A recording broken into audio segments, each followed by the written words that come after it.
हाँ हाँ भाई बच्चों, क्षमा चाहते हैं आज आपको भाई दिक्कत हो गई, लेकिन वही है कि हमारे पास ऑप्शन और भी है। देखो, आपको समस्या होने नहीं देंगे यार, क्योंकि पढ़ाने में मैं टीचर का काम देखो मजे में पढ़ाने का है, वो तो मैं कर ही रहा हूँ। तो फिर ये बफरिंग वाला सिस्टम मुझे भी सही नहीं लग रहा था। अब मुझे बताओ, मेरी आवाज़ एकदम ओके है, फाइनल है? और बताइए जी, यही है क्या?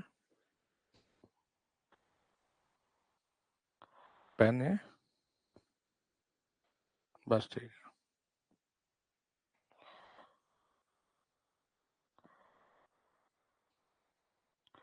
बताओ, पहले बताओ ईमानदारी से, अब कोई बफरिंग हो रही है क्या?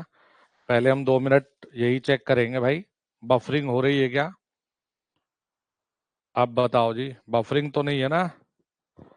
होनी भी नहीं चाहिए। देखो, जब पढ़ाएंगे बढ़िया तो फिर बफरिंग वफरिंग भी डिस्टरबेंस ही होती है ना ये। अब बोलो, नो बफ, ओके। तुम लोगों को देखो, ऐसी कोई दिक्कत होती है तो ईमानदारी से बोलो, सॉल्यूशन होगा। बेटा अगर आइडल ना बोले तो फिर लेस ही करना है ना बेटा, हर एक कंडीशन लिखवा तो दी। बैच को पूरा पढ़ लेने से पास हो जाओगे, टॉपर बन जाओगे। चलिए भाई, अब देखो सब कुछ बोर्ड पर जो लिखा है साफ दिख रहा है? हाँ, क्लियरिटी भी ठीक आ रही है। ओम का नियम बताओ, ये पॉइंट आप लोगों ने पढ़े थे अभी, ये सब पॉइंट हम लोगों ने पढ़ लिए, सीख लिया ओम का नियम। अब यहाँ जो व्हीट स्टोन ब्रिज का ये सवाल हम लोगों ने कर लिया था, और ये हम लोग पढ़ रहे थे, देखो जी, voltage source, volt meter, ideal, हाँ करंट सोर्स और एमीटर के बारे में। ठीक है, तो अभी मैंने कुछ कंडीशंस लिखी हुई है, मैंने कुछ कंडीशन लिखी है, उन्हीं के अनुसार आइए कुछ सवाल करते हैं जी।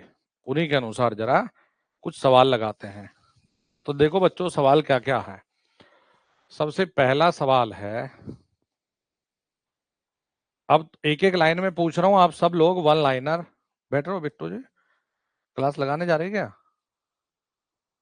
अच्छा अच्छा, सारे स्टूडियो पर बढ़िया रहे हैं रजनीश जी, देख लेना मेरे वाले में ना जो भी होगा इसे भाई। चलो जी, अब मैंने कहा कि आदर्श वोल्ट मीटर, वोल्ट मीटर में, आदर्श वोल्ट मीटर में यानी आइडल वोल्ट मीटर में इंटरनल रेजिस्टेंस, इंटरनल रेजिस्टेंस बताओ बच्चों, बोलो फटाफट से। हाँ भाई बोलो जरा, क्या लिखोगे अब इसमें? एक एक लाइन के सवाल है, बता दो। फिर दूसरा सवाल किस तरह का बनता देखो। अरे हमें पता ना कि एग्जामिनर की नब्ज क्या है, हम लिख देते हैं कि आइडल, बच्चे को कंफ्यूज करने के लिए, वोल्टेज, आइडल वोल्टेज सोर्स में इंटरनल प्रतिरोध यानी आंतरिक प्रतिरोध। इसका बताओ आपका उत्तर एक लाइन में क्या होता? इसका उत्तर बताओ एक लाइन में क्या होता?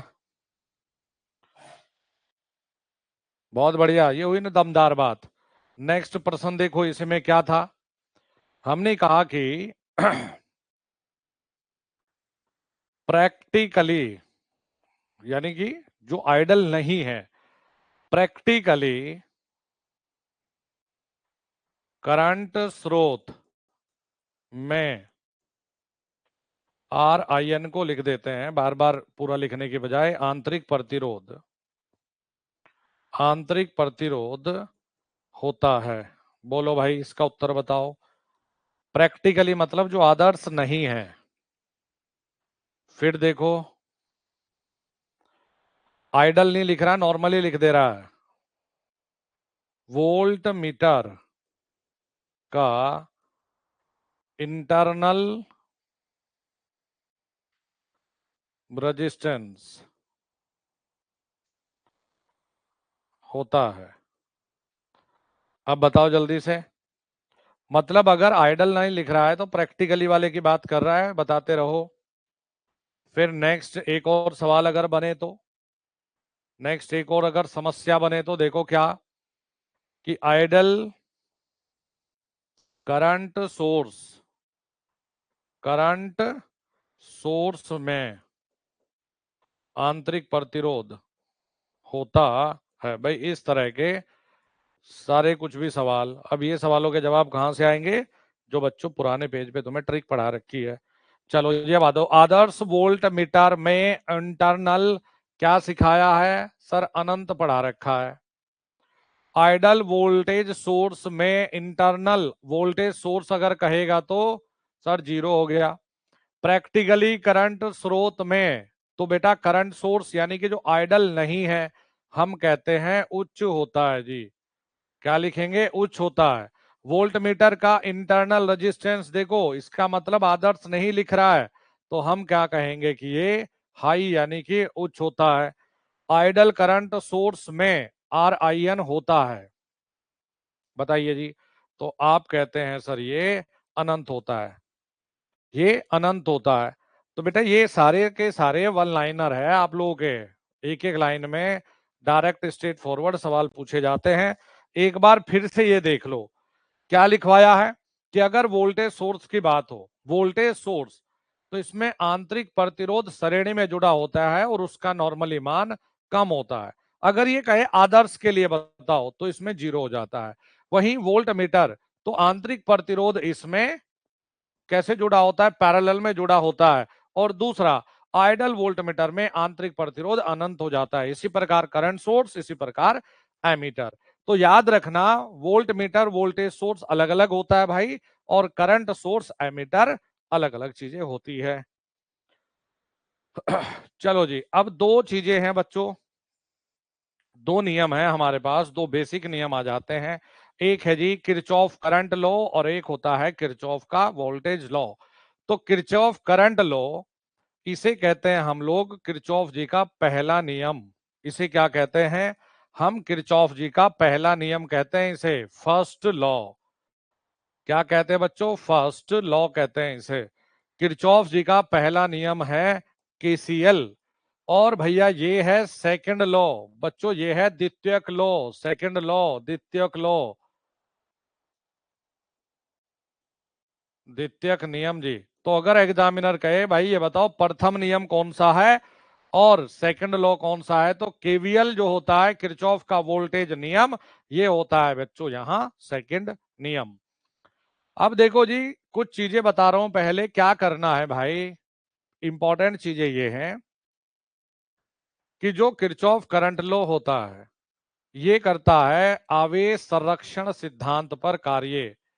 किस पर जी, आवेश संरक्षण सिद्धांत, आवेश संरक्षण सिद्धांत पर यह कार्य करता है, याद रखना। यानी कि चार्ज कंजर्वेशन पर, लॉ ऑफ चार्ज कंजर्वेशन। क्या कहते हैं जी, लॉ ऑफ चार्ज कंजर्वेशन, ये भी इसमें ऑब्जेक्टिव मिल जाता है जी, लॉ ऑफ चार्ज कंजर्वेशन। फिर प्यारे बच्चों यहां आ जाओ, किरचॉफ वोल्टेज लॉ ये काम करता है ऊर्जा संरक्षण सिद्धांत पर, ऊर्जा संरक्षण सिद्धांत पर, ऊर्जा संरक्षण सिद्धांत पर कार्य करता है, ऊर्जा संरक्षण सिद्धांत पर काम करता है, यानी law of energy conservation, law of energy conservation जी, लॉ ऑफ एनर्जी कंजर्वेशन पर काम करता है ये। याद हो गया होगा दोनों पॉइंट, ये काम करता है ऊर्जा संरक्षण सिद्धांत पर, ये काम करता है देखो बच्चों, हाँ जी याद है, ये किस पर, आवेश संरक्षण सिद्धांत पर काम करता है।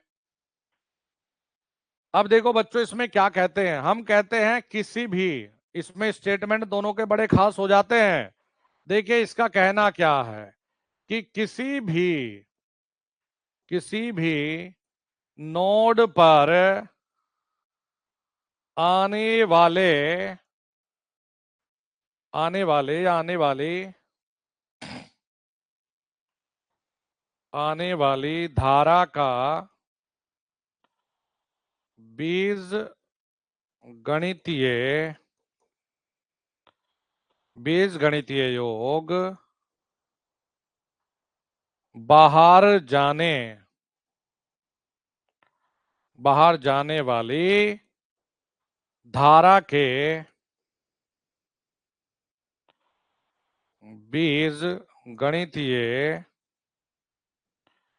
योग के बराबर होता है। ये इसका स्टेटमेंट है दोस्त, याद रखना। ये इसका स्टेटमेंट है। क्या कहते हैं कि algebraic some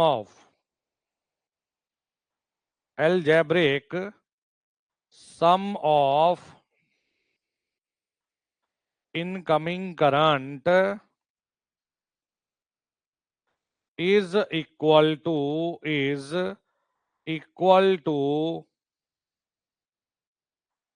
algebraic sum of outgoing current जी। अच्छा भाइयों, क्या कहा? किसी भी नोड पर आने वाली धारा का योग जाने वाली धारा के योग के बराबर होता है। हमेशा याद रखिएगा, रटो फटाफट से। अभी नोड बताऊंगा नेक्स्ट पेज पे, पहले ये तो पढ़ा दो तुम्हें पगलो, फटाफट बताओ। बताऊंगा नोड क्या है। बस इनकमिंग करंट बराबर आउटगोइंग करंट। अब देखो भाई दोस्तों, यहां पर समझ लो, माना कोई भी बिंदु है, ये कोई बिंदु है, ये कोई भी बिंदु बना दिया आपने, इस पर कुछ आने वाली है कुछ जाने वाली, तो तीर से पता चल जाता है। ये तीर जिधर को चोंच बनी होती है ना, ये तीर बना है, वो आ रही है देखो। तो ये आने वाली बना दी, कुछ हमने जाने वाली बना दी। अच्छा जी, बच्चों आपको समझाने के लिए इसे I1 मान लिया, इसे I2 मान लिया, इसे I3, ये I4 मान लिया और ये I5 मान लिया। तो आने वाले एक तरफ रख देना और जाने वाले एक तरफ रख देना। ठीक है बच्चों, जहां एक तरफ आने वाले एक तरफ जाने वाले। अब क्या कहा गुरुजी की, देखो भाई I1 I2 आ रहे हैं, I4 भी आ रहे हैं, तो I1 आया, I2 आया, I3 आया, और बाहर कौन कौन गए? I3 बाहर भागा, I5 बाहर भागा, तो I3 बाहर गया, I5 भी बाहर गया। तो आने वाली धारा का योग जाने वाली धारा के बराबर कर दो। ये हो जाता लिखने का तरीका KCL। ये लिखने का तरीका क्या होता है भाई? KCL होता है। अब दूसरा तरीका क्या है, याद रखना, देखो भाई, किरचॉफ वोल्टेज लो। तो हम कहते हैं कि किसी बंद पास में, यानी क्लोज्ड, जो बंद हो, किसी बंद पास में, किसी बंद पास में विद्युत वाहक बल का बीज गणितीय योग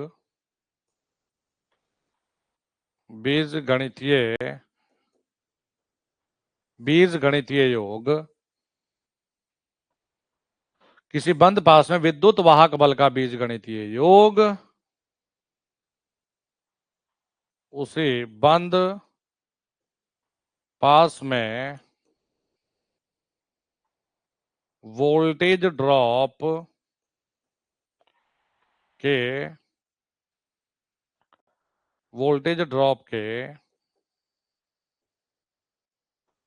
बीज गणितीय योग के बराबर होता है। बच्चों ये स्टेटमेंट थोड़ा थोड़ा याद रख लेना, काम आ जाएंगे तुम्हारे। अच्छा जी, देखो अब क्या है। ऊर्जा यानी किरचॉफ वोल्टेज लॉ का कहना क्या हुआ, देखो कि in any closed path algebraic sum of EMF is equal to algebraic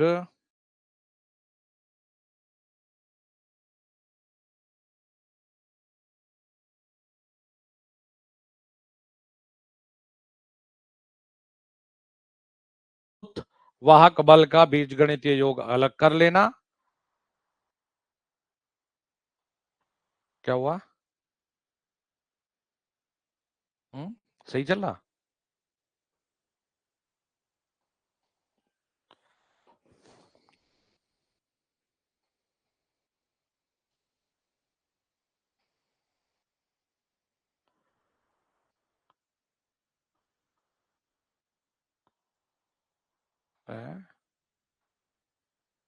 मतलब ये समझ नहीं आ रहा मुझे। है एप्लीकेशन पे चेक कराओ फिर, ऐसा थोड़ा ना हो सकता है। अब बच्चे बोल रहे तो मतलब हो रहा होगा ना। बेटा आप लोगों के एंड पे हुआ क्या? देखना एक बार, चैट पे करना जरा, चैट पे है। एक काम करो ना, एप्लीकेशन पे कराओ, ऐसा थोड़ा हो सकता है सारी स्टूडियो में।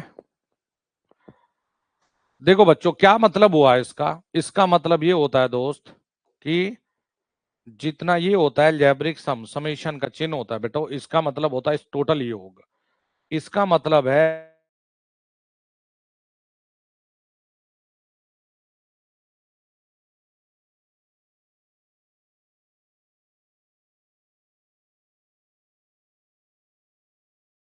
तो वाहक बल है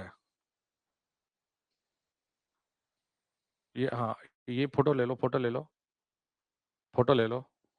हाँ ये करके देखो, देखो मैं बताता हूँ, एक काम करके देखो अब। भाई बच्चों एक मिनट, जरा एक छोटा सा और काम करके देख रहे हैं, एक मिनट प्लीज प्लीज प्लीज, एक मिनट, इसको रोको। सेव तो हो जाएगा ना इतना? स्टॉप कर दूं?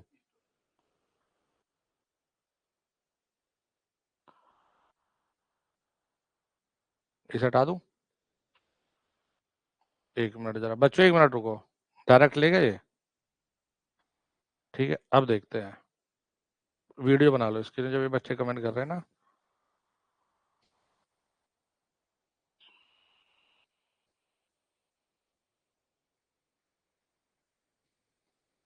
हाँ हाँ क्यों कर, तुम्हें पास करवाएंगे यार भाई, ऐसे क्यों टेंशन ले रहे हो, इतनी बड़ी चीज नहीं है। देखो अब मैं बात कर रहा था, जो भी ईएमएफ होगा इसे एक तरफ कर दो, और जो वोल्टेज ड्रॉप है इसे एक तरफ भेज दो। मतलब आने वाले सारे एक तरफ करंट थे, यहां जाने वाले था, यहां ईएमएफ एक तरफ और वोल्टेज ड्रॉप एक तरफ रख दो। ये करना था। अरे मेरी स्पीड बढ़िया, लिखने में इतनी ज्यादा कोई टेंशन नहीं है, मेरी स्पीड बढ़िया है, जरा देख लो।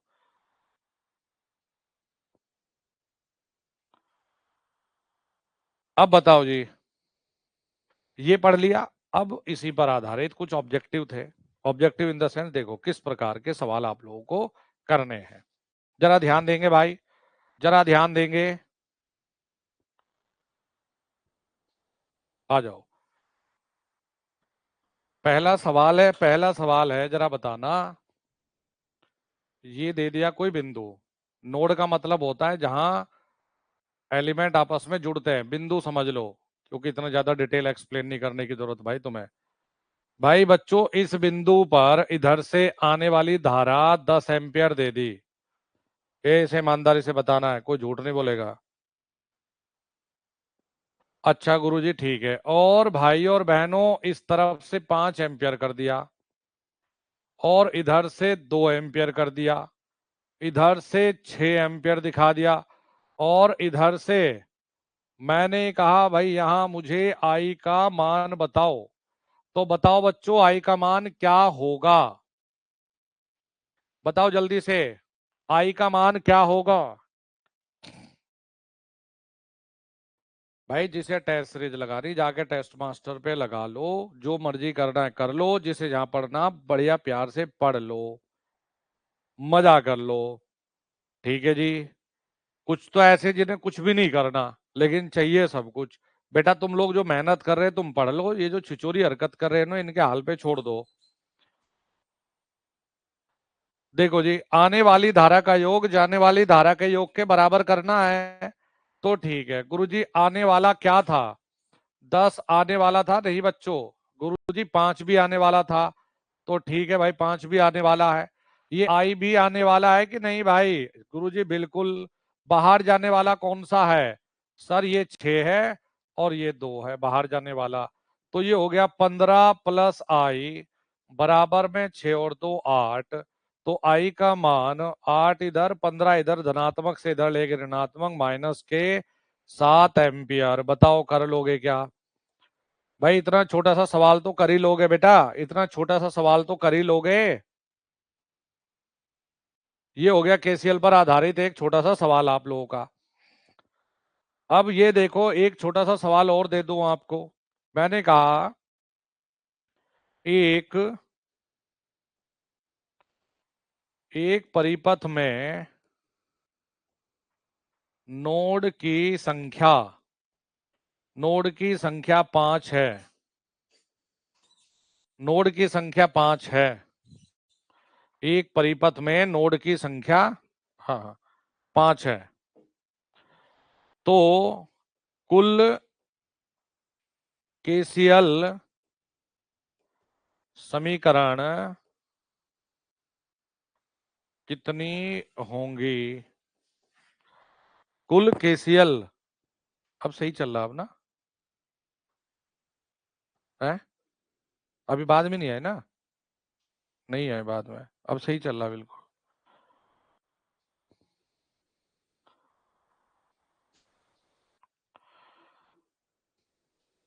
हम्म,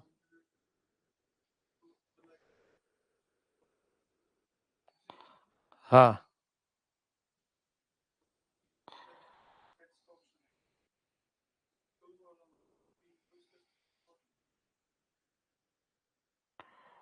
अच्छा अच्छा भाई बताओ, ये हो गया। आने वाला 10 था, 5 आने वाला था, आई आने वाला था, बाहर जाने वाला 6 और 2 8 था, इधर भेज दिया आपने। अच्छा जी। अब ये बताओ, तो देखो बच्चों, जब भी कभी नोड की कहानी, ये 5 है। अभी रहने दो यार, सब कुछ सही चल रहा है अभी, रहने। अभी क्या करना है कि नोड की संख्या, तो नोड की संख्या कितनी दे रखी है? देखो 5। हमेशा याद रखना, केसीएल जो बनती है वो बनती है n-1, यानी नोड की संख्या में से एक माइनस कर देना। नोड की संख्या -1, तो 5 - 1 कितनी बन जाएंगी? 4 बन जाएंगी। तो एक छोटा सा काम ये भी कर लेना, n-1। चलो बच्चों, नेक्स्ट एक छोटा सा सवाल और लिया भाई आप लोगों के लिए, जरा देखो क्या है। जरा देख लो भाई, छोटा सा सवाल है, ध्यान से देखना। भाई यहां आपको दिया है 5 एम्पियर,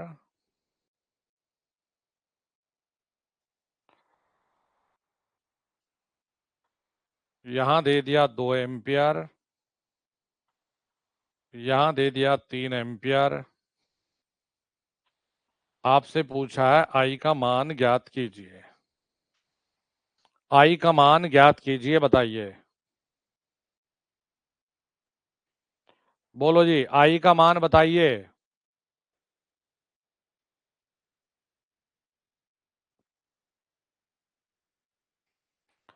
आई का मान बताइए, यहां आई का मान बोलो, क्या है क्या नहीं।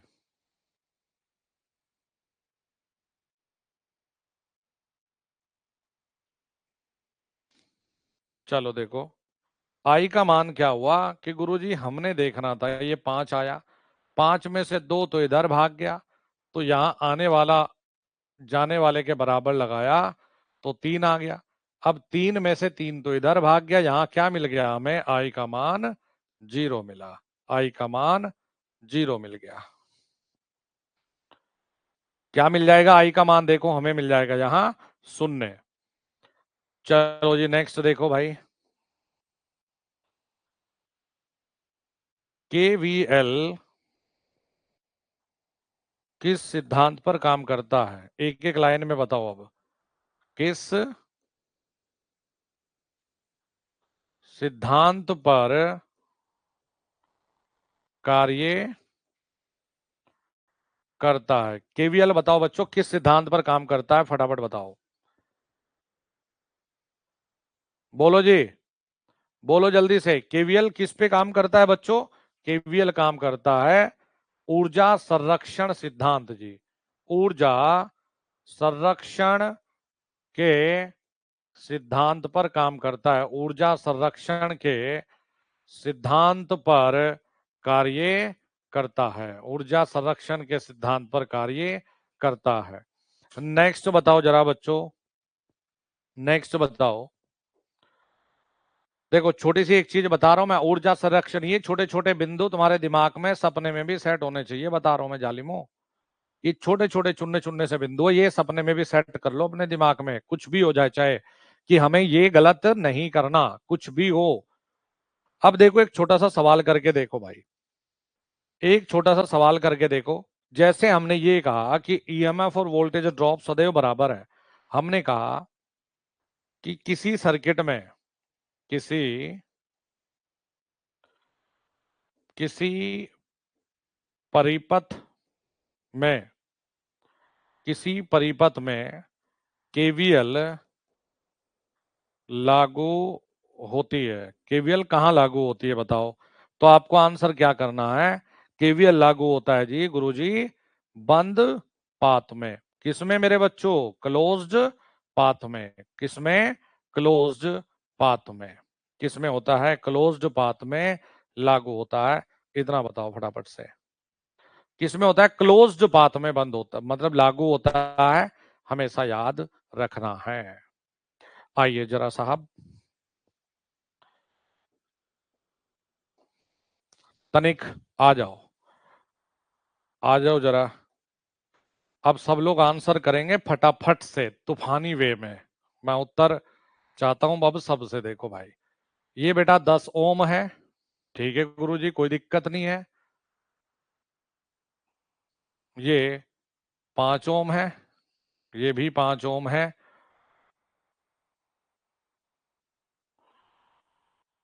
ये 10 ओम है मेरे बच्चों, ये 10 ओम है। और ये रास्ता, ये बी है, ये ए है। तो भाई और बहनों, ए से बी के बीच में, हर हर महादेव, ए से बी के बीच में तुल्य प्रतिरोध बता दो, आर इक्वलेंट बता दो, सही बता दो, आर इक्वलेंट बताना जरूर भाई। बताओ बच्चों, बताओ बताओ बताओ बताओ बताओ, आर इक्वलेंट बता दो कितना होगा? आर इक्वलेंट, तो देखो जी एक चीज और सिखा दूं आपको, ये होता है शॉर्ट पाथ। शॉर्ट पाथ जिसे कहते हैं लघु पथ, जिसमें हम कहते हैं ये रे बच्चों, ये ऐसा शॉर्ट बन गया, तो इस पे प्रतिरोध होता है 0, इस पे प्रतिरोध होता है मेरे शेरों और शेरनियों 0। और हम कहते हैं कि धारा, धारा सदैव 0 रजिस्टेंस पाथ को फॉलो करता है, 0 रजिस्टेंस पथ को फॉलो करता है, फॉलो करता है या बहता है, 0 रजिस्टेंस पाथ से बहेगा, 0 रजिस्टेंस पाथ से बहेगा। कुछ ऐसे, अगर प्रतिरोध, जरा सोचो, अगर प्रतिरोध 0 है तो भाई रजिस्टेंस पागल थोड़ा ही है, मतलब करंट पागल थोड़ा ही कि रजिस्टेंस ढूंढेगा है। तो देखो यार भाई और बहनों, जब यहां से करंट चला बेचारा गया गया, तो भाई यहां जाकर क्या दिखाई दिया? भाई इधर तो प्रतिरोध, लेकिन यहां दनादन से एक शॉर्ट पाथ बन गया कि नहीं? बताओ, शॉर्ट पाथ बन गया? हाँ गुरुजी बन गया। तो बच्चों शॉर्ट पाथ इसका मतलब हुआ कि जब भी कभी शॉर्ट पाथ बनेगा, ना ये सर्किट का हिस्सा है ना ये हिस्सा है, केवल सर्किट का हिस्सा तो ये 10 ओम है। उत्तर करोगे आर इक्वलेंट बराबर में 10 ओम, उत्तर करोगे बच्चों 10 ओम, ठीक है? उत्तर करोगे 10 ओम। एक और छोटा सा प्रश्न दे रहा हूं, सभी लोग बताएं, थोड़ा दिलचस्पी रखे और हिम्मत बनाओ, ठीक है? अब देखो, जितना कॉन्सेप्ट सिखाया ना, कि इतना सा बताया तो इतना सही करो तुम, फालतू में ये नहीं कि नासा में जाना है गुरुजी। देखो ध्यान से देखना, मैं कह रहा हूं एक एक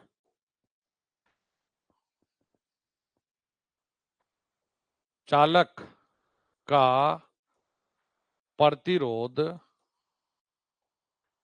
0 डिग्री तापमान पर 20 ओम है तथा तथा तापमान गुणांक 0.005 है। तो 50 डिग्री तापमान पर रेजिस्टेंस ज्ञात करो। रेजिस्टेंस ज्ञात कीजिए। रेजिस्टेंस ज्ञात करो, फटाफट बताओ। देखो, अगर किसी को वैसे दिक्कत है ना, हिंदी इंग्लिश तो मैं लिख देता हूं। 0 डिग्री पर आर नोट का मान मेरे शेरो 20 ओम है और अल्फा नोट का मान 0.005 है, इसकी मात्रक पर डिग्री सेल्सियस। अब ये कह रहा है कि टी का मान 50 कर दो, तो आर टी का मान बता दो कितना होगा। जल्दी बताओ, आर टी का मान बताना है। सॉल्यूशन करो और भाई गणित की सॉल्यूशन को, कैलकुलेशन को थोड़ा सा बढ़िया रखो। लग जाओ जरा काम पे। 200 वाले तो बिल्कुल भाई गलत है यार। कैलकुलेशन तो अच्छे से कर लो यार। इतना सिंपल फॉर्मूला लिखाया, इसमें क्यों मुद्दा बना रहे हो यार।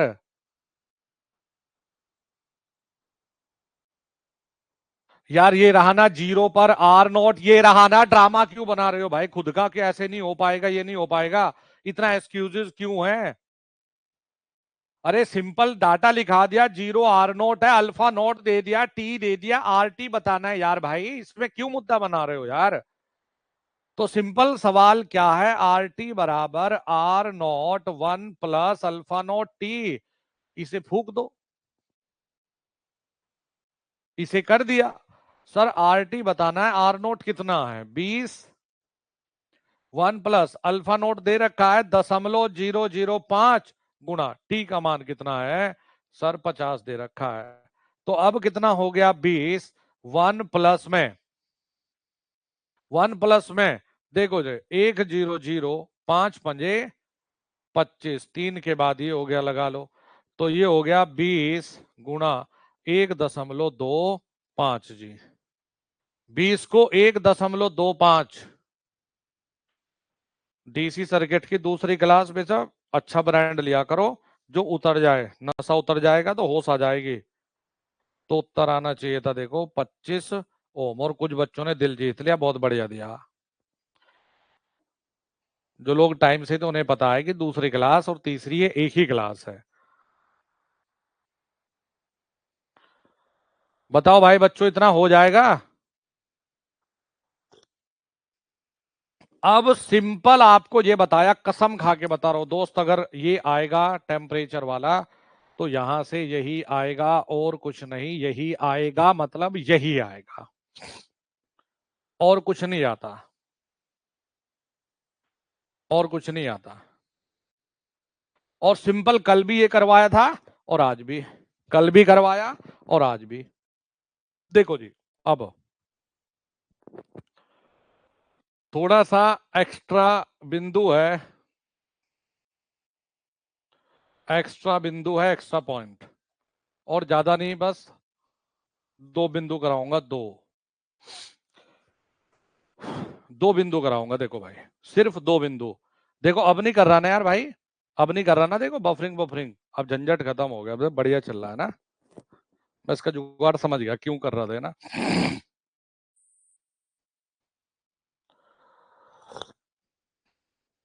हाँ, मैं इसकी बीमारी पकड़ गया था देखो।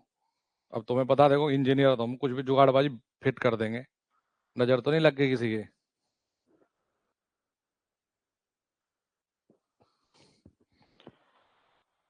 देखो ध्यान से, एक 2 बिंदु सिखाता हूं। क्या भाई, अगर कभी भी तार को स्ट्रेच, इसका मतलब होता है इंग्लिश हिंदी में खींचना, यो लिखा है, या कंप्रेस, इसका मतलब होता है दबाना। ठीक है सर, ये अगर लिख दिए बेटा, ये सारे ना हाँ जी, ये सारी जितनी करा रहा हूं ना मैं, प्रीवियस वालों के मान बदल के करवा रहा हूं। लेकिन तुम बताओ कौन लोगों में से हो? अगर भगवान तुम्हें कह देना जा मैं तेरा जीवन संवार दिया, तो तुम उसमें मुद्दा बना लोगे कि हमारा क्यों संवार दिया जी, जो कैसा कुछ जुल्म कर दिया। तुम मिथिलेश जी उन लोगों में से हो, क्योंकि तुम सबसे सर्वोपरि तुम खुद को माने बैठे। और मैं तो तुम्हारा नौकर हूं, आदेश जो दोगे वो कर लूंगा। लेकिन 15 दिन बाद नालायक को तुम्हारा पेपर है, भविष्य तो तुम्हारा ही बनेगा। बताओ, फ्यूचर तो तुम्हारा ही बनेगा। तो मैं तुम्हारे अच्छे के लिए तो बोल रहा हूं कि मेरी बातों को सुन लो, तो पास हो जाओगे। मैं 15 साल से ये पढ़ा रहा हूं और बच्चों पे मेहनत करके पढ़ाया। हाँ, ये अलग बात है कि तुम मेरे बारे में लेट में जानते हो, अलग बात है। नहीं तो अब तक भारतवर्ष में 10,000 से ज्यादा नॉर्मल, ये एएलपी की बात नहीं कर रहा हूँ। एएलपी तो मैंने 2018 में पढ़ाया था, इसके बाद अभी भर्ती है तभी पढ़ाया मैंने। इसीलिए मस्त हो गए, पढ़ लो, तुम्हारे ही फ्यूचर की बात है। देखो बच्चों, ये एक्स्ट्रा बिंदु बता रहा हूं, इसका मतलब लेना है। अगर ये कभी लिख दे, अगर आना होगा तो इसी पे आएगा। किस प्रकार से? कि यदि तार को खींचकर या ये लिख लो। देखो क्या करना है लंबाई के लिए। अगर लंबाई में ये दो शब्द कहेगा, खींचकर या कंप्रेस, लंबाई में कैसे कि L2 बराबर NL1, कि लंबाई को n गुना परिवर्तित कर दिया, लेंथ को n गुना चेंज कर दिया। ये थोड़ा एक्स्ट्रा मैं अपनी तरफ से दे रहा हूं, चेंज कर दिया। यानी किसी भी तार को खींचकर दबाकर उसकी लंबाई को n गुना परिवर्तित कर दिया, तो नया प्रतिरोध का सूत्र लगाइयो भैया, आर न्यू बराबर n square into R old. दो क्या, तुम बस एक ही सीख लो। एक छोटा सा सवाल लगवा दूं, ये मेरी तरफ से तुम्हारे लिए कुछ एक्स्ट्रा चीज थी। फंसा तो ठीक, ना फंसा तो भी बढ़िया, 2 मिनट का काम था। हमने कहा कि a wire having resistance of 10 ohm and its length become double after stretch. Find new resistance. बस ये एक सवाल आपके लिए था। एक तार का प्रतिरोध, एक तार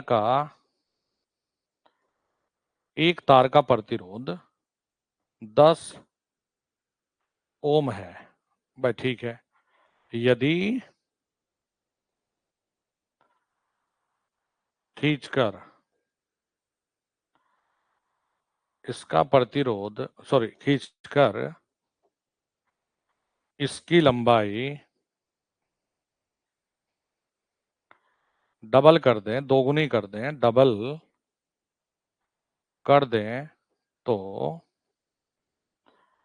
नया प्रतिरोध ज्ञात कीजिए। भैया तुम्हारी पीडीएफ तो मैं क्लास लेते ही कर दूंगा अपलोड ना, वीडियो थोड़ी ना ये देर में ही प्रोसेस होती है मेरे भाई, क्योंकि अपलोड होती है इधर से प्रोसेस होती है फिर ये। देखो बच्चों, ये ठीक है, ये सवाल था, ये सवाल था। क्या करो? ठीक है जी। अरे लंबाई में देखो, पहले तो लंबाई का इलाज कर लो पगलो, लंबाई का इलाज कर लो पहले। तुम मेरे से जो मर्जी पूछो मैं बता दूंगा, लेकिन तुम्हारे लायक जो चीज है वही बताऊंगा। सर ये बताओ, तो मेरे बच्चों क्या सूत्र है? गुरुजी आर न्यू बराबर में एन स्क्वायर आर ओल्ड। ये बताओ एन का मान कितना कहा? एन का मान गुरुजी डबल कहा भाई, ठीक है। ओहो, एन का मान डबल। अच्छा सर, ये कितना दे रखा है? 10 ओम। तो इसे यहां फिट कर दो, 2 दूनी 4 गुणा 10, कितना हो गए? 40 ओम। खत्म, टाटा बाय। अगर यही क्षेत्रफल में हो, अगर यही परिवर्तन क्षेत्रफल या फिर एरिया में हो, सारे केस किस में भाई? इनके लिए लिखवा रहा हूं मैं, खींच कर दबा देना ये। अगर ये दे रहा है ना, यानी कि एरिया A2 बराबर NA1, ऐसा कुछ दे दे, तो भाई सूत्र लगा दियो, आर न्यू बराबर में आर ओल्ड बटे एन स्क्वायर। ये वैसे आता नहीं, जो जुगाड़ फिट करना हो पहले वाले में करना था, लेकिन ये कुछ एक दो तुम्हारे लिए लिखा दिया। अगर त्रिज्या दे दिया, त्रिज्या या व्यास में लिख दिया, तो घबराना नहीं रहे बच्चों। त्रिज्या अगर दे दिया, ये त्रिज्या खींचकर इतने परिवर्तित कर दिया, तो आर न्यू बराबर आर ओल्ड बटे एन की पावर 4, ये कर दो। जी, अब ये देखो समाप्त। अब तुम्हारा टेस्ट लेता हूं भाई। हाँ जी, अब जरा तुम्हारा टेस्ट पेपर करवाऊं। चलो बच्चों, अब जरा अपने नोट्स को बंद कर दो, अपने नोट्स को तनिक बंद कर दो। अपने नोट्स को बंद कर दो और बिना नोट्स की मदद के मेरे कुछ सवालों के जवाब देंगे। मैं तो बोलूंगा ही। पहला मेरा प्रश्न होगा आपसे, इसी चैप्टर का, पहले बता रहा हूं आपको, इसी वाले चैप्टर का पहले मेरा आपसे सवाल ये है कि बताइए साहब, प्रतिरोध का सूत्र क्या होता है? आपका जवाब क्या है? कॉपी में उतारोगे नहीं, बस PDF से देख लेना, इसी में, और कुछ नहीं। बताओ जी। प्रतिरोध, प्रतिरोध का सूत्र बताओ क्या होता है? प्रतिरोध का सूत्र बताओ, रो एल अपॉन ए होता है कि नहीं? प्रतिरोध का मात्रक बताओ, प्रतिरोध का मात्रक बताओ बच्चों क्या होता है? तो आप कहेंगे गुरुजी प्रतिरोध का मात्रक तो ओम होता है, ओम होता है, ओम होता है। मार लिया रट्टा, ठीक है। प्रतिरोध किस किस पर निर्भर करता है बताओ मेरे भाई और बहनों? प्रतिरोध किस किस पर निर्भर करता है बताओ? प्रतिरोध किस किस पर निर्भर करता है? जल्दी से बोलो। आप कहोगे सर प्रतिरोध निर्भर करता है, बोलो फटाफट फटाफट बोलो। प्रतिरोध निर्भर करता है चालक की लंबाई पर, चालक के पृष्ठ क्षेत्रफल पर, और भैया पदार्थ के ऊपर, और भैया डिपेंड करता है तापमान के ऊपर, डिपेंड करता है तापमान के ऊपर। याद हो गया कि नहीं? अब मैंने सवाल ये पूछ लिया कि बच्चों चालकता क्या होता है, यानी कंडक्टेंस क्या होता है? आपका आंसर बताओ क्या होगा? आप कहेंगे फटाफट बताओ, कंडक्टेंस तो गुरुजी ये रेजिस्टेंस का उल्टा होता है। हमने रट लिया, रेजिस्टेंस का उल्टा क्या होता है? कंडक्टेंस होता है सर, जिसका मात्रक हम लोग मोहो या फिर सीमेन लिखते आए हैं, मोहो या सीमेन लिखते आए हैं। बताओ रट्टा मारा कि नहीं? अब बात करते हैं प्रतिरोधकता की। तो प्रतिरोधकता का मात्रक बताओ क्या होता है? प्रतिरोधकता का मात्रक लिखो बच्चों क्या होता है? आप कहेंगे गुरुजी प्रतिरोधकता का मात्रक होता है ओम मीटर, ऐसा ही मात्रक ओम मीटर। मैं कहूंगा भाई ये बताओ फिर चालकता का मात्रक क्या हुआ? बच्चों बताओ चालकता का मात्रक क्या हुआ? सॉरी, चालकता का बताओ फटाफट से, बताओ भाई, बताओ बताओ बताओ। चालकता, चालकता, हाँ, 1/ओम मीटर। चालकता, चालकता कंडक्टिविटी, कंडक्टिविटी रजिस्टिविटी का उल्टा होता है कि नहीं बताओ? लिखाया है कि नहीं बताओ? फिर मैंने कहा बच्चों एक बात बताओ, यदि प्रतिरोध श्रेणी क्रम में जुड़ा हो तो बताइए धारा समान होगी कि नहीं? आपका जवाब आना चाहिए गुरुजी, श्रेणी क्रम में धारा समान होती है, श्रेणी क्रम में धारा समान होती है। श्रेणी क्रम में तुल्य प्रतिरोध बताओ, श्रेणी क्रम में तुल्य प्रतिरोध बताओ, श्रेणी क्रम में तुल्य प्रतिरोध बताइए। आप कहोगे आर इक्वलेंट बराबर R1 प्लस R2 प्लस जितने भी होते हैं। समांतर क्रम बता दो बेटा। समांतर क्रम गुरुजी विभव समांतर क्रम में समान होता है, विभव समांतर क्रम में समान होता है, जिसमें हम लोग कहते हैं देखो 1/R इक्वलेंट बराबर 1/R1 प्लस 1/R2, जितने भी हो यही करते चले जाओ। यदि बराबर के दो प्रतिरोध समांतर में जुड़ते हैं तो उनका जो योग करोगे या इक्वलेंट करोगे आधा हो जाता है। ठीक है सर, ये भी हमने पढ़ रखा है। दो प्रतिरोध समांतर में होते तो ऊपर दोनों की गुणा नीचे दोनों का सम कर देते हैं, ये भी हमने सीखा। व्हीट स्टोन ब्रिज में बताओ बच्चों संतुलन की स्थिति में क्या होता है। व्हीट स्टोन ब्रिज में संतुलन में बीच में कोई प्रतिरोध हो या बीच में गैल्वेनोमीटर होगा तो गुरुजी बीच में कोई प्रतिरोध में करंट नहीं जाएगा। संतुलित को कैसे देखोगे सर, विपरीत भुजाओं में जो प्रतिरोध लगे हैं उनकी गुणा करेंगे, बराबर आ जाए तो संतुलित हो जाता है, बराबर आ जाए तो गुरुजी संतुलित हो जाता है। बताओ भाई, इस पे न्यूमेरिकल करा दिया। अच्छा, कलर कोडिंग याद कर लो। कलर कोडिंग क्या लिखा है गुरुजी? B B Roy great Bharat very good wife, B B Roy great Bharat very good wife, B B Roy great Bharat very good wife, रटवा रखा कि नहीं? अच्छा भाई, गोल्ड में बताओ टॉलरेंस। आप कहोगे गुरुजी फिटा दिमाग में 5%। सिल्वर में कितना रहे बच्चों? 10%। और कोई कलर नहीं तो मेरे भाई और बहनों 20%। तो ये चीजें B B Roy great Bharat very good wife, B B Roy great Bharat very good wife, ये याद कर लो। ये चीजें याद करवा रखी हैं आपको। एक सूत्र रटवाया है अपने बच्चों को भाई, आर टी बराबर R01 plus alpha nought T.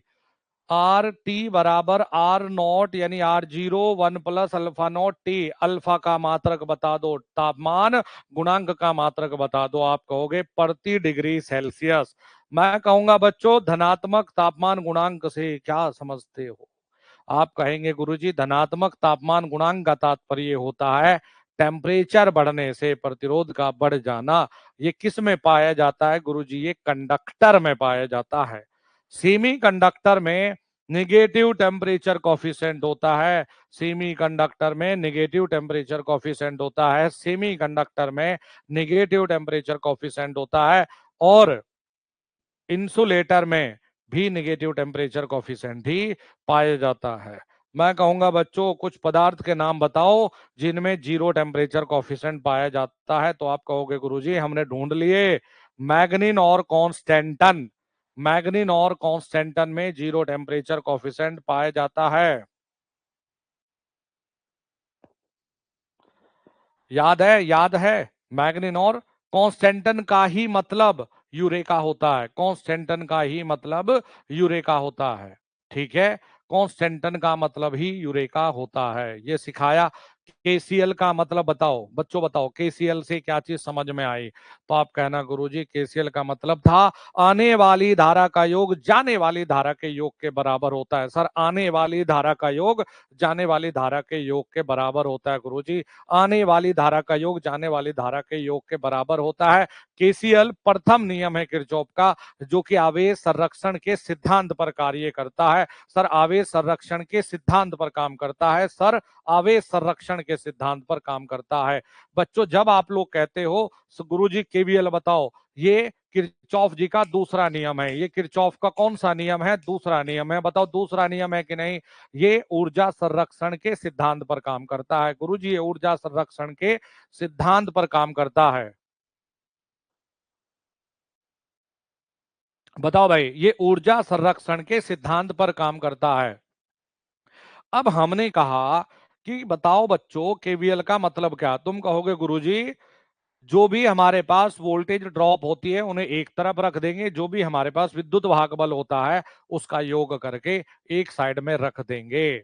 बस ये हो गया, इतना याद हो गया। अब मुझे बताओ इससे पहले जो आप लोगों ने पढ़ा, मेरे प्यारे बच्चों मुझे ये बताओ आवेश एक अदिश राशि है या सदिश राशि है?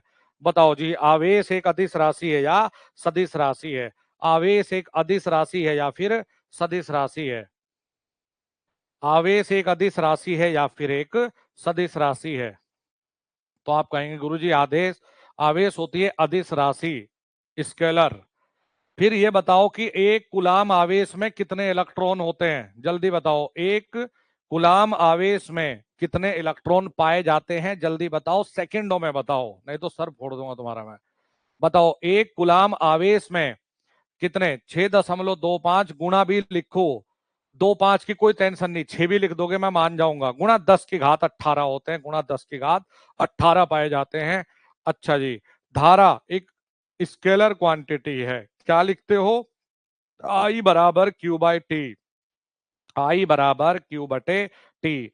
एम्पियर उसका मात्रक होता है कि नहीं बताओ।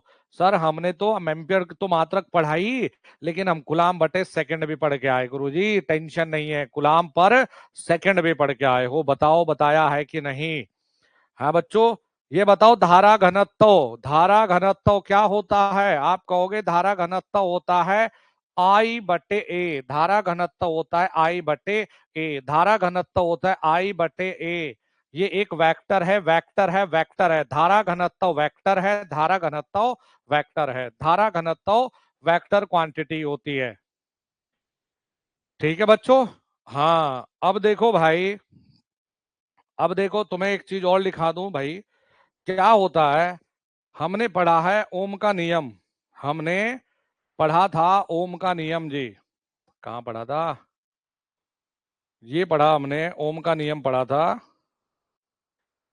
हाँ, तो भाई ओम का नियम पढ़ा दिया था। तो बच्चों तुम्हें ओम का नियम और एक और फॉर्म में लिखा दूं, देखो, ओम का नियम, ओम का नियम किसमें, वेक्टर, वेक्टर फॉर्म कह लो या पॉइंट फॉर्म कह दो। चलो देखो क्या होता है गुरुजी बता दो। तो देखो भाई क्या होता है, जे बराबर में सिग्मा ई, ये भी कई बार आ जाता है, जे बराबर सिग्मा ई। गुरुजी इसमें बताओ क्या क्या होता है, क्या क्या होता है, देखो सुन लो सुन लो सुन लो।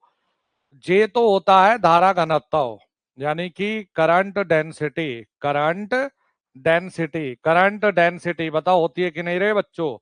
ई का मतलब होता है यहाँ इलेक्ट्रिकल फील्ड, इलेक्ट्रिक फील्ड होता है, इलेक्ट्रिकल फील्ड, इसे बोलते हैं वैद्युत क्षेत्र जी, वैद्युत क्षेत्र, वैद्युत क्षेत्र जी, कई बार वैद्युत क्षेत्र की तीव्रता लिख देते हैं, कोई दिक्कत नहीं, वैद्युत क्षेत्र। और सिग्मा जो लिख रखा है जी, इसे कहते हैं मेरे बच्चों हम चालकता, इसे क्या बोलते हो, चालकता यानी कि कंडक्टिविटी, चालकता यानी कि कंडक्टिविटी। ठीक है भाई इतना, ठीक है इतना, अच्छा सर ठीक है। अब देखो भाई और बहनों, मैंने कहा भाई एग्जामिनर एक छोटी सी चीज है भाई, जैसे आपको देगा ना, इस पे कोई न्यूमेरिकल नहीं आता, ये सीधे सीधे पूछ लेता है, ये सीधे सीधे पूछ लेता है और कुछ नहीं आता, कि जे बराबर सिग्मा ई, जे बराबर सिग्मा ई, जे बराबर सिग्मा ई, जे बराबर सिग्मा ई, और कुछ नहीं आना होता। अब थोड़ा सा आपको सिखा दूं मैं, केवीएल समीकरण, केवीएल समीकरण लिखना, केवीएल समीकरण लिखना जी। अच्छा सर बता दो। देखो 2 मिनट जरा अब पेशेंस रखें, शांति रखें, मजा आया कि नहीं, याद हो गया, याद हो गया, याद हो गया, सारी चीजें याद है, ईमानदारी से बताओ, सारी चीजें याद है, रिवाइज हो गई। बस मैंने कहा प्रतिदिन इस क्लास के अलावा बस 20-30 मिनट देख लेना इन फाइल को, इसी चक्कर में नहीं रहना, ठीक है भाई, कभी तुम इसी में 4 घंटे दो फिर। देखो मेरे बच्चों, समीकरण बनाने का तरीका क्या है, तुम जो कह रहे हैं ना सर बड़ी क्लास, कल भी पगलो बोला मत करो, कल भी मैंने मेरे हिसाब से 2.5 घंटे से ज्यादा ही पढ़ाया था तुम लोगों को, तो मैं इतनी जल्दी क्लास को छोड़ भी नहीं रहा, पहले संतुष्टि के साथ जो चीज करवा रहा हूं करते रहो, ठीक है। मैंने कहा तुम्हें 15 तारीख तक कम से कम अपने आपको मेरे हवाले रखो, फिट कर दूंगा। देखो रे बच्चों, समीकरण लिखने का एक तरीका सिखाता हूँ, है जी, सबके अपने अलग अलग तरीके, जो भी तरीका तुम्हारे काम आएगा बढ़िया। अगर ये वोल्टेज है जी ई, अगर बच्चों ये धारा इससे बाहर जाएगी, ये धारा इससे बाहर जाएगी, तो हमेशा याद रखिएगा, इसे आप देखो पॉजिटिव से बाहर अगर जाए तो इस धारा को माइनस के साथ लिख लेना। ठीक है, अगर ये अपनाओगे ना तो फिर सब में यही फिट करना और कुछ नहीं। ठीक है, अब देखो भाई आगे क्या करूंगा मैं कि गुरुजी अगर कभी ऐसा हो भाई कि गुरुजी ये निगेटिव से बाहर चली जाए, तो कोई ना, क्यों दिक्कत मान रहे हो। निगेटिव से बाहर जाएगा तो उसे लिख लेना, देखो ई, धनात्मक। और अगर आप ये अपनाओगे तो देखो बच्चों, हमेशा वोल्टेज ड्रॉप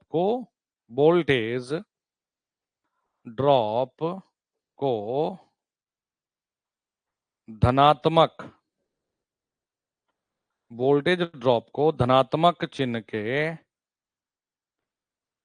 साथ ही लिखना है। वोल्टेज ड्रॉप को धनात्मक चिन्ह के साथ ही लिखना है जी। ठीक है गुरुजी।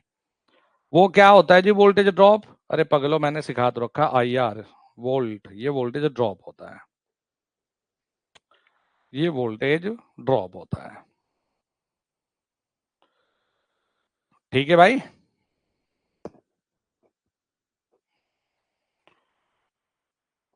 सेकंड क्लास कितने बजे होते हैं मतलब? अबे जब ये खत्म होगी 2 मिनट बाद दूसरी हो जाएगी। सेकंड का कैसे तो निपटा लो। ये बता दो, ये बहुत अल्टीमेट चैप्टर है। ये 2-3 जो चैप्टर है ये फाड़ू चैप्टर है भाई। ठीक है गुरुजी, करना तो है ही भाई। अब आपने देखा साहब कि हमारे पास कोई एक, देख लो भाई बच्चों, कोई एक लूप है भाई और बहनों, ये E1 है, ये R1 है,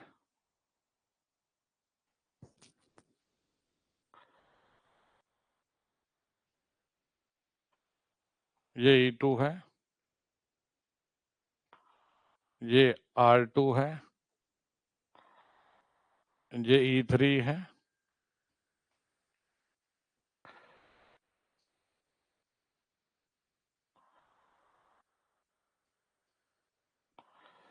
भाई ये ये कुछ भी दे रखा है हमें, यहाँ धारा I दे रखा है और हमें ये बताना है कि इसमें KVL लिखो, कैसे लिखेंगे।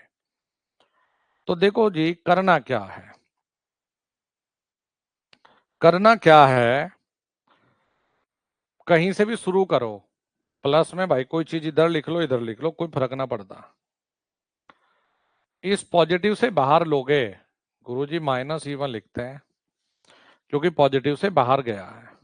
ठीक है, अब जब जब भी गुरुजी I/R, वोल्टेज ड्रॉप हमेशा I/R1 ही लिखोगे। चलते गए गुरुजी, यहां भी पॉजिटिव से बाहर है तो -E2, फिर प्लस I/R2। अब गुरुजी ये तो माइनस से बाहर गए हैं तो यहाँ प्लस के E3 बराबर 0। केवीएल समीकरण लिखने का तरीका ये है। अच्छा जी, ये तरीका होता है केवीएल समीकरण लिखने का। अब मेरे प्यारे बच्चों, हमने क्या कहा,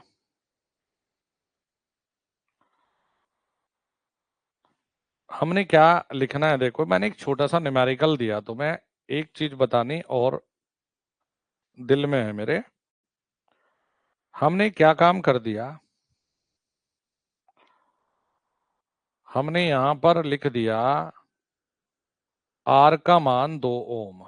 ठीक है गुरुजी, और इधर दे दिया 10 वोल्ट, और इधर दे दिया मेरे बच्चों 5 वोल्ट।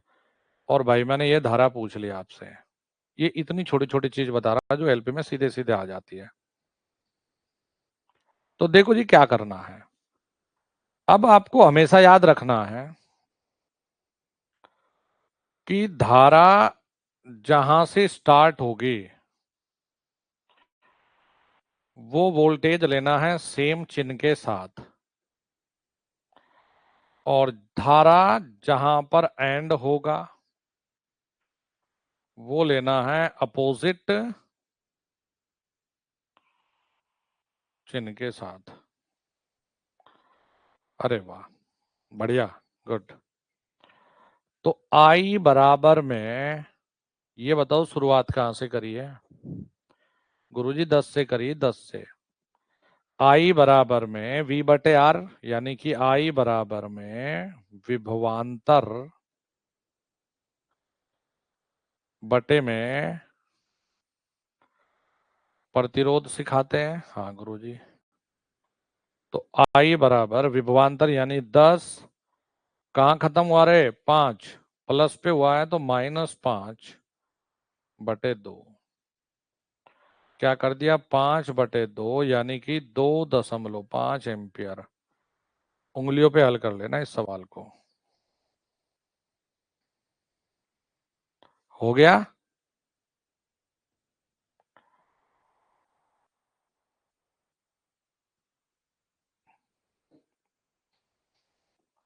अब बच्चों यहां पर डीसी जो सर्किट है ये कर लिया, देखो हमने बच्चों समाप्त। और मैंने इसमें न्यूमेरिकल भी साथ के साथ करवाए हैं, कुछ और ऑब्जेक्टिव प्रीवियस वाले लेकर, वो भी अभी करवाऊंगा तुम्हें, उसके टेंशन ना लो। अब जरा 2 मिनट का ब्रेक आप लोगों का, और नेक्स्ट वाले सेशन ही करता हूं मैं शुरुआत। कितना कितना ब्रेक लिया मैंने? 5 मिनट मैक्सिमम है। देखो बच्चों कैसे, ये धारा इधर से नहीं निकली, इधर से निकली है ना, इधर पूछ रहा है। तो कहां से निकली है? 10 से। तो जहां से निकली है वो सेम लिखना होता है, और जहां पर जाएगी इस अपोजिट चिन्ह के साथ लिखना होता है -5/2। ठीक है।